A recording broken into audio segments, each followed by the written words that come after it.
देश आज़ाद होने से पहले जब राजाओं का शासन था, रियासतें होती थी, उसमें जो राजा लोग थे उनकी ऐशो आराम की ज़िंदगी थी। जो जींद रियासत थी उसका इलाका बहुत बड़ा था। जींद, संगरूर और दादरी सफ़ीदों से लेकर काफ़ी बड़ा जो रियासत थी जींद की, बड़े एरिया में फैली हुई थी। तो उस जींद राजा ने कई अपने जो महल थे, कोठियाँ थी, वो बना रखी थी। आज हम बात करेंगे किला जफरगढ़ गाँव के किले की। रोहतक से जींद के बीच गांव किला जफरगढ़ है। इसको देसी अपने भाषा में खुडाली भी कहते हैं। और यहाँ किला जफरगढ़ नाम कैसे पड़ा, आप मेरे पीछे कुछ खंडर देख रहे हैं। यहाँ एक किला होता था जो जींद के राजा ने बनवाया था। कौन से राजा ने बनवाया था और कब ये किला बनवाया था, और इस किले के बनाने के पीछे एक बड़ा रोचक इतिहास है, वो क्यों बनाया था, तो उसके बारे में बात करेंगे। मेरे साथ हैं रामनिवास सहराय जी, गांव खुडाली के ही हैं, हिंदी के लेक्चरर हैं। बात करते हैं। सर नमस्ते। जी नमस्ते। तो ये बताओ सर, ये जो किला है जींद राजा ने बनवाया था, किला जफरगढ़ किला, कब बनवाया था और इसके पीछे कहानी है क्यों? सर इसके पीछे कहानी तो ये है, अपने पास में ही लजवाड़ा कला गांव है जी। तो जो जींद वाला राजा था उसके जो टैक्स लेने वाले लोग थे वो लजवाड़ा में आ जाया करते जी। तो एक समय की बात है जब अकाल पड़ गया था तो वो टैक्स लेने आया तहसीलदार, और टैक्स लेने का जो तरीका था उनका वो भी थोड़ा गलत सा था। वो चौपाल में इकट्ठे कर लेते लोगों को और उनको का अपमान किया करते। तो वहाँ पर किसी ने देखा, एक भूरा निगाहिया, पहले काफ़ी चर्चित है ये दोनों नाम जी। तो भूरा और निगाहिया दोनों साथी थे, वो गांव के थे। तब उनकी आपस में बोलचाल नहीं थी। तो निगाहिया पास से गुजर रहा था जो चौपाल में ये प्रदर्शन चल रहा था। तो उसने बाहर से ही टोक दिया, भाई इस तरह से बुजुर्गों का अपमान क्यों करो हो। पगड़ी जो आज भी हमारा सम्मान का प्रतीक है, तो वो पगड़ी का अपमान किया करते थे जी। तो तहसीलदार ने भी उसकी बातें सुन ली, भाई कौन है ये, अजी निगाहिया है। तो बोले कल फिर आवांगे हम। तो अगले दिन फिर आए वो। तो वो निगाहिया बूढ़े से मिला फिर कि भाई इस तरह से अपने गांव के लोगों का अपमान कर रहे हैं, और वो दोनों जोड़ पर से बातें करते हुए गांव में घुसे। तो एक सेठ जी ने ऊपर से देखा कि भाई आज बूढ़ा और निगाहिया इकट्ठे हो रहे हैं, क्योंकि कोई पारिवारिक मतभेद के कारण वो बोलचाल नहीं थी उनकी। तो दोनों वो इकट्ठे थे कि आज खैर नहीं है। तो वही बात, तहसीलदार भी वो थोड़ा गुस्से वाला था, जोश में था, आया अपने सैनिकों को लेकर और वो उगाई शुरू कर दी। और वो पहले से हथियार तैयार बैठे थे। उनने फिर वहाँ पर उन पर हमला बोल दिया और तहसीलदार भी मारा। पहले तो उसके साथ आ रहे थे जो वो सैनिक थे वो मारे, और तहसीलदार फिर नीचे कूद के किसी बढ़िया की हवेली में घुस गया। तब वहाँ से निकाल के वो दोनों ने मारा। तो तब राजा ने आदेश दिया, भाई लजवाड़ा गांव के दोनों बूढ़ा और निगाहिया को पेश किया जाए। तो लजवाड़ा गांव ने अपने इकट्ठे करके लोग कहा, भाई इस तरह से तो फिर ये गलत हो जाएगा, इन्होंने पर सम्मान को रखा है। तो इन दोनों को सौंपने से इनकार कर दिया। तब राजा ने लजवाड़ा को तोड़ने का निश्चय किया और लजवाड़ा के साथ फिर उसकी लड़ाई चली। तो इसी दौरान जब लड़ाई चल रही थी तो यहाँ किला जफरगढ़ से, निंदाना से और एक दो गांव और यहाँ से उनका खाना बन के जाता, और उनके हथियारों का जखीरा वगैरह भी इसी गांव में रखा हुआ था। तो सहायता की लजवाड़ा की, ये बात राजा की नॉलेज में भी थी कि भाई सहायता कर रहे हैं। तो ये घटना है 1854 की। फिर 1800 लजवाड़ा तोड़ दिया, वो बात चली गई। 1857 में जींद के राजा ने अंग्रेज़ों का साथ दिया। तो यहाँ पर विजयी हुए वो अंग्रेज़, तो उन्होंने दादरी, बावड़ और कांटी के इलाके इस जींद के राजा को दे दिए। तो इस जींद के राजा को फिर जींद, सफ़ीदों यहाँ से होते हुए दादरी, बावड़ जाना पड़ता था जी। तो और एक ये घटना जो लजवाड़ा वाली थी वो भी उसके दिमाग में थी। और यहाँ से जींद से सफ़ीदों होते हुए दादरी जाएगा तो लगभग सेंटर ही पड़ता है जी। तो आना जाना इसका बना रहता था। और इसकी स्वरूप सिंह की शादी भी दादरी में हो रही थी। तो यहाँ पर उसने फिर किला बनाने का निश्चय किया। और एक बार वो आते आते यहीं शाम हो गई थी। वैसे तो ये किला सफ़ीदों के पास कोई गांव हो वहाँ बनाने की थी उसका विचार, लेकिन एक बार यहीं शाम हो गई दादरी से आते आते। तो उसने सोचा भाई यही सेंटर पड़ता है, यहाँ बनाया जाए। और फिर जो महाजनों की हवेलियाँ थी जो लजवाड़ा टूटने के बाद ये छोटी ईंटों की हवेलियाँ हुआ करती पहले, जी। तो उन ईंटों से ला के फिर यहाँ किला बनाया गया। ये 1857 के बाद शुरू हुआ ये, और 2-3-4 साल तो शायद इसके बनने में लगे होंगे। आप देख सकते हैं कि जो इसकी दीवारें हैं और ये पीछे है पूरा छोटी ईंटों से बना हुआ है, लाखों की संख्या में छोटी ईंट है। सरकार ने, लोगों ने इसकी देखभाल नहीं की, यह पूरी तरह खंडर हो चुका है। जी, राजा स्वरूप सिंह ने बनाया ये। हाँ, राजा स्वरूप सिंह ने शुरू किया, और कहते हैं कुछ छोटा मोटा हिस्सा उसका लड़का था रणबीर, फिर उसने कंप्लीट करवाया इसको फिर। तो ये तो जब दादरी जाना होता उसमें सिर्फ रुकने के लिए? हाँ, रुकने के लिए थे, और आराम करते, वो एक रात रुकते, 2 दिन रुकते, आसपास के इलाके का जायजा लेते। और जो ये दीवार है, इससे आगे बरामदा था जी। अब इसके टूटा फूटा वो दिखाई दे रहा है जी। बरामदा, वहाँ पर उनके जो सैनिक थे उनके घोड़े बनते थे। अच्छा। और यहाँ अंदर की साइड में उनकी खोर भी हुआ करती, जहाँ वो चारा वगैरह डाला करते, उनके घुड़साल रुकते थे उसके। और उसकी सुरक्षा के लिए, क्योंकि खतरा तो राजे को बना ही रहता था, सुरक्षा के लिए ऊपर से ये जो आप सुराख देख रहे हैं, ये सुराख सैनिक इस बरामदे के ऊपर खड़े होते थे, और ऊपर इन सुराखों में से उनकी जो नाल थी बंदूक की वो निकली होती थी, तो वो पहरा देते थे। अच्छा, यानी कि वो दिखे ना सैनिक खड़े हुए किसी को, हाँ, और बार इसमें वाला से दिखे। बार वाला दिखे, बिल्कुल। और इसमें से अपना बंदूक निकाली और अटैक करना तो कर लिया उसमें। जी बिल्कुल। और जो चारों कोणों पर है एक मोटा मोटा सुराख दिखाई देगा आपको, गुंबद है चारों, एक मोटा सुराख है, चारों साइड में है।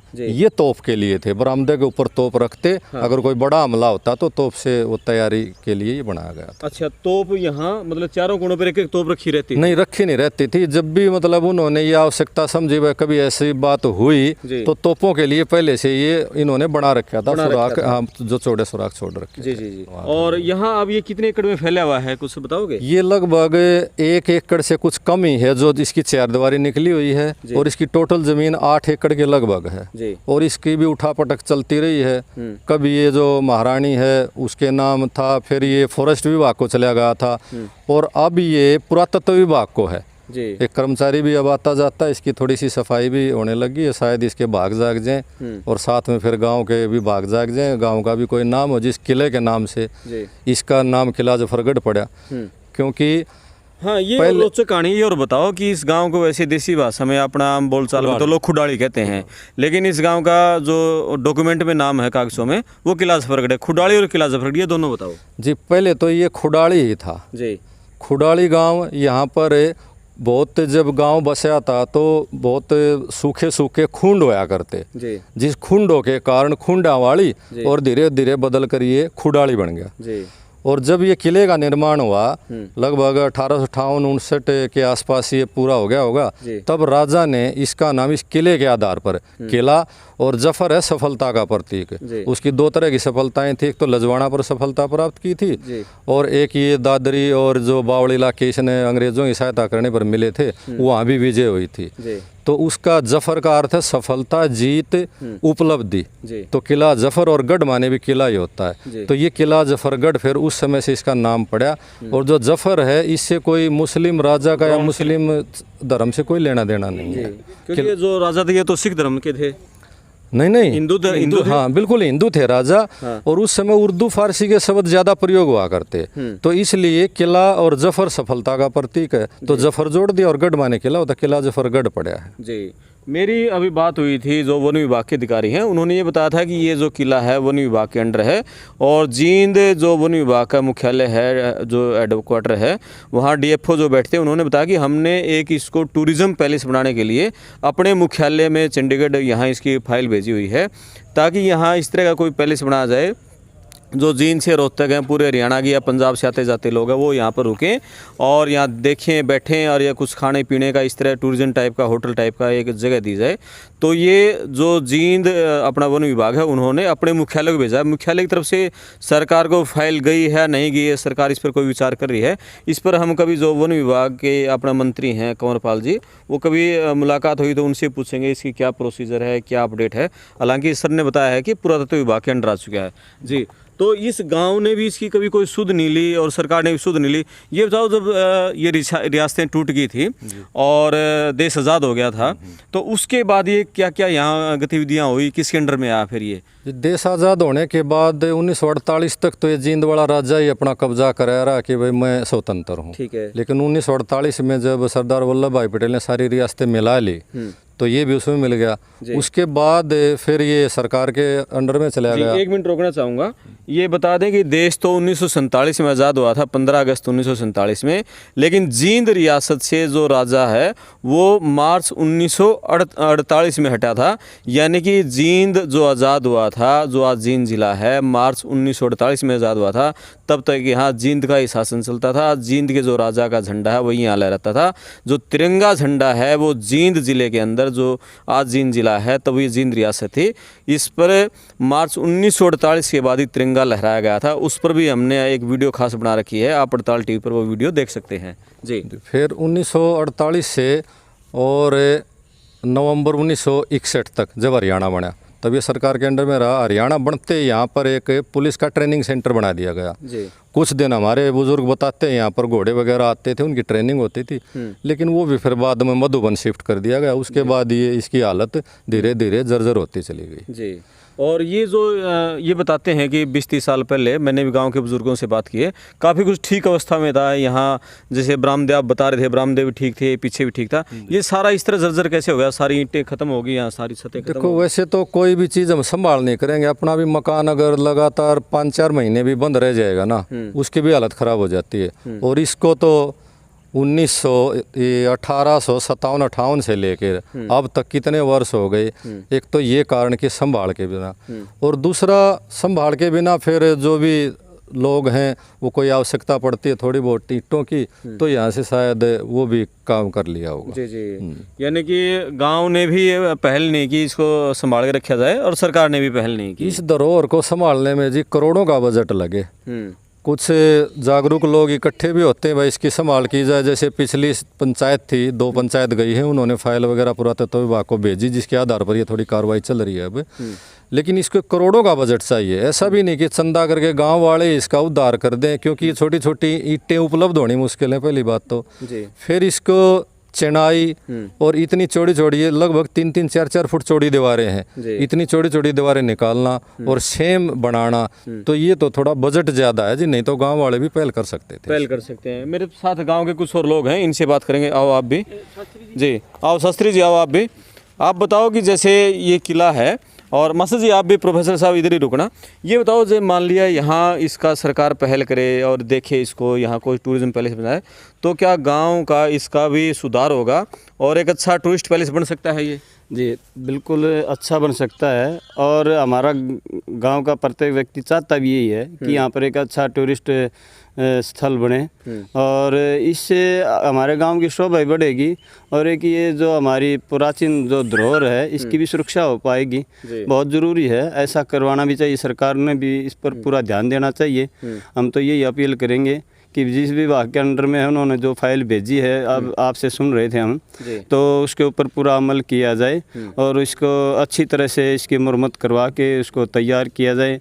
ये हमारे गांव के लिए बड़े सौभाग्य की बात होगी। सौभाग्य की बात होगी भाई। सही कहा कि यदि गांव के लोग और यहाँ की पंचायत हैं और सरकार थोड़ी सी भी पहल करे तो एक अच्छा यहाँ पर एक टूरिस्ट पैलेस बन सकता है, क्योंकि ये तो बिल्कुल सेंटर में होगा। और अब तो आपके गांव के आगे से हाईवे भी निकल गया है। हाईवे तो पहले था, एक तो 352 डी है जी, जो दिल्ली और पंजाब में जाता है, 352, और अब एक 152 डी जो ग्रीन कॉरिडोर बना है वो भी यहीं से निकला है, और दिल्ली और फिरोजपुर रेलवे लाइन है।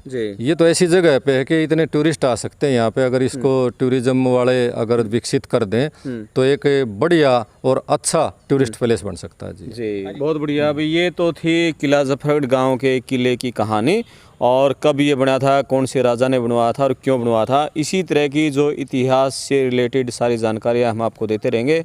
आप वीडियो शेयर करें, चैनल सब्सक्राइब करें। मैं आपका दोस्त करमपाल, धन्यवाद।